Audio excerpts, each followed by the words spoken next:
If you are an international student planning to study in the United States, you might already be making some of these mistakes and you don't even know yet. Today, I'll share some common mistakes we international students make before even stepping on the plane and how to avoid them.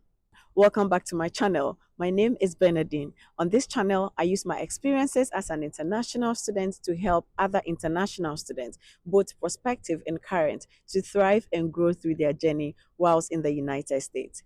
To my returners, I want to say a very big thank you for staying with me after this time. To my first timers, I want to say a very big welcome to you. You want to subscribe if you haven't done so, like and share. Also, click on the notification button so that the next time I upload videos, you'll be one of the first people to get notified. Once again, you are all welcome. I have seen and personally made some of these mistakes, so trust me, you would want to hear me. Now, the first mistake we international students make before arriving is our refusal or we not researching the city or state we are coming to. Usually, this is very helpful when you are yet to apply for a school. But then, if you already have applied and you already have your admission, it's never too late. You can still read about the state and the city you are going to stay or you are going to school so that you know how to prepare accordingly. Okay. But then, if you are yet to apply to a school, this will help you a lot so that you know where to apply to and you know what you are getting yourself into as well. Example is if you are somebody who doesn't like cold weather, of course, you don't want to be in any school in the northern part of America. So you want to research and know where the school is. Don't just apply to any school. And if you're somebody who doesn't like too much heat, you don't want to be anywhere in the south, especially not in Florida and even not in Arizona. So you have to research all that and know how the weather is like in every state or in whichever state you have chosen to apply to. Also, it is very important to know the cost of living in the state you want to apply to. Trust me, some states are more expensive than the others. When we arrived in 2019, my friends and I, we didn't even know because we arrived in a very expensive state. And for us, we thought that is what it is in the entire United States. Okay, so we go, we buy, we go home, we go, we buy, and we go home. We didn't know until I left the state to go and work in a different state after graduation. Then I called them, I'm like, hey, do you know this thing? This is how much it costs. You know this and this is how much it costs. That is when I got to know that, okay, some states are less expensive than the others. When it even comes to rent, some states are super expensive, others are cheaper. So you want to put all that into consideration, especially when all you are coming to live on is a stipend. Just be careful the state you apply to. Okay. Let me give a personal example when it comes to this one. I remember when in 2021, after graduation, I wanted to apply for my driver's license.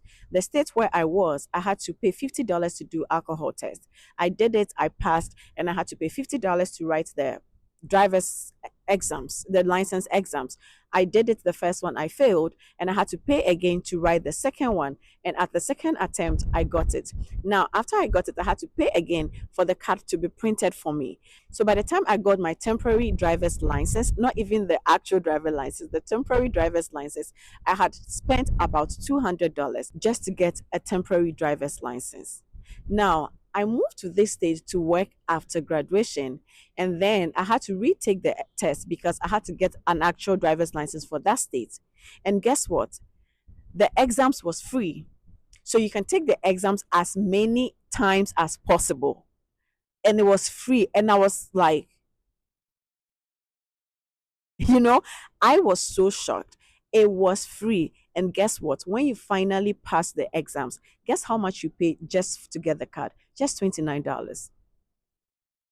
Yes. So this is what I mean when I say try and research about the city or the state you will be coming to or you will be living in throughout your study. It is very important. Mistake number two, ignoring health insurance details. Usually, when you get admission to study in any school, amongst the documents you are given, you are also given a health insurance policy document. You want to take your time and read it very, very well. Some of the schools don't add it to your admission document, but what you can do is you can actually go online, you can actually go on the school's website and read about the health insurance policy. If I tell you this is very important, I mean this is very important. One thing about the United States is when you are studying here, there is no way you can ignore health insurance. It is very compulsory in this country. It is compulsory. Now, what you can do to help yourself is you either research more to know about it before applying to the school or after you've gained admission, because there are some schools that actually pay for your insurance. Yes, some schools pay for your insurance. So that means that you don't even feel it. It is taken out of your stipend. I mean, bi-weekly, like $40, and you don't even feel it. You don't even know they are taking anything out of it. And that makes life very comfortable.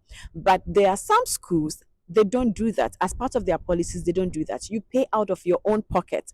And trust me, if I say I spent 2 years of my life paying $1,500, that is $1,500 for health insurance every academic year from my pocket, you will not believe it.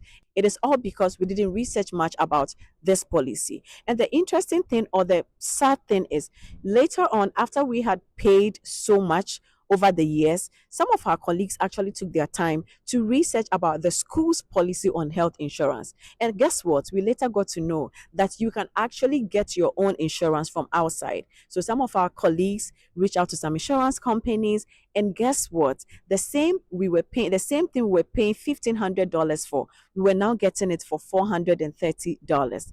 Look at the difference, all because we took it for granted. Please, health insurance is compulsory in the United States, and you want to take your time so that you don't waste so much money. The third mistake is not preparing financial proof. As much as you are arriving here on full scholarship, trust me, you would want to come along with a proof of bank statement in case you are asked to submit it before you are allowed to register. From my experience, one of my schools never asked for proof of bank statement before registration. I came and I just submitted a proof of my scholarship, and then I was allowed to start my registration. But my other school actually asked me to submit another proof of bank statement before I was allowed to start my registration.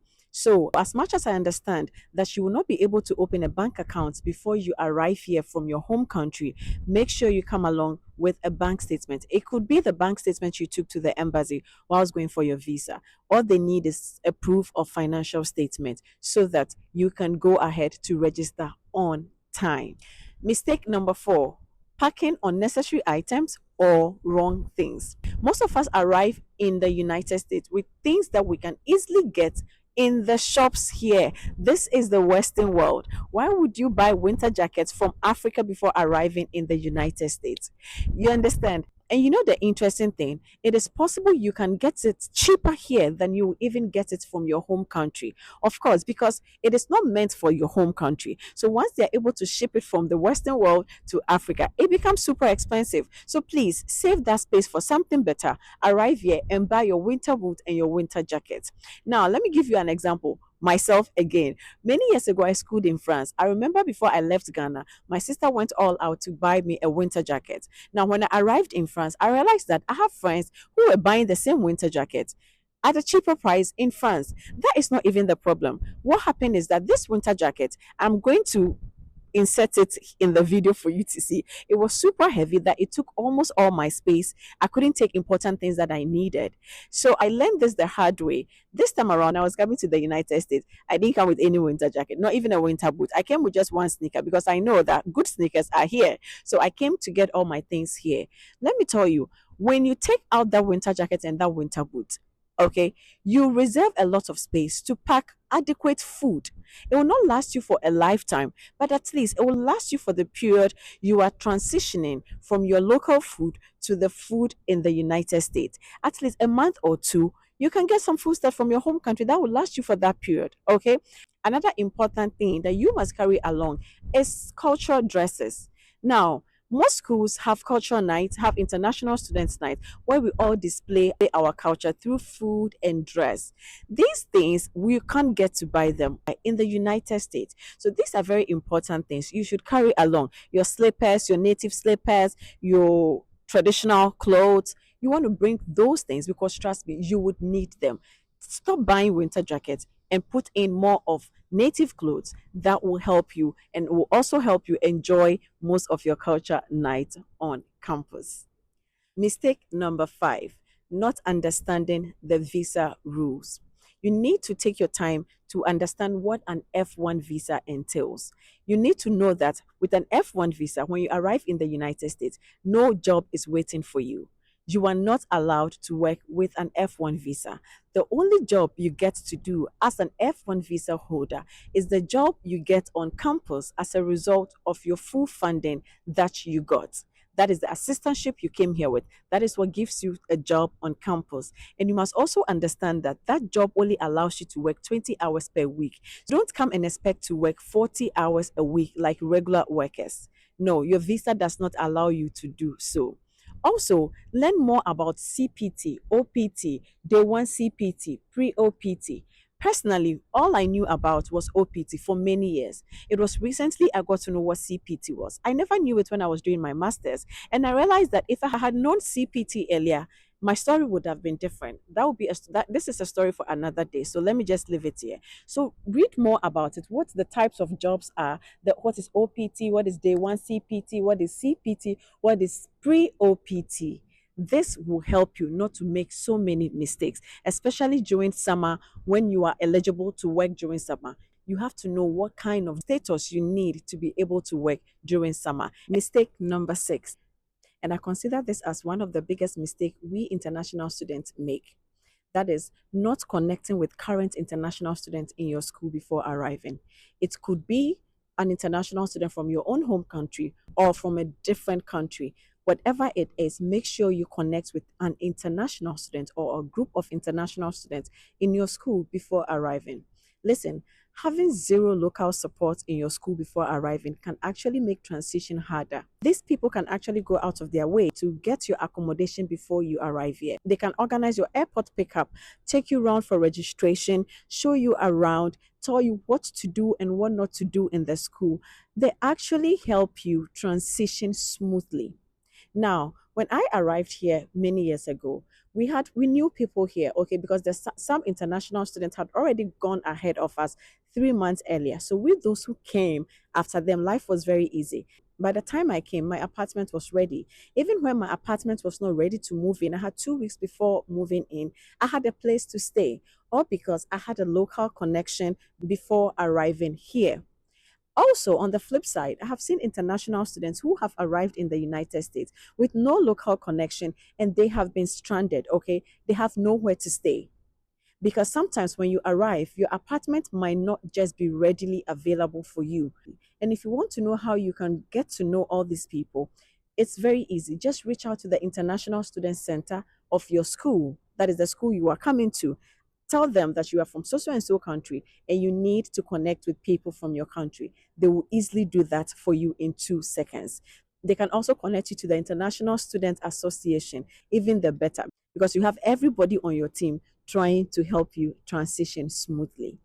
You can also go on LinkedIn and look for people attending your school.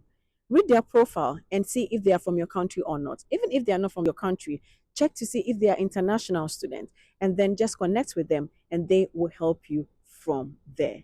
I hope this helps. So now tell me, which of these mistakes surprised you the most? Leave your comments below and we will read it together. If you have watched me up to this point and you have still not subscribed to my channel, I encourage you to do so now. Like and share this video to any international students, both prospective and current, okay? Also click on the notification button so that you get the next notification once I upload our next video. Thank you for staying with me. I wish you all a wonderful week. Bye.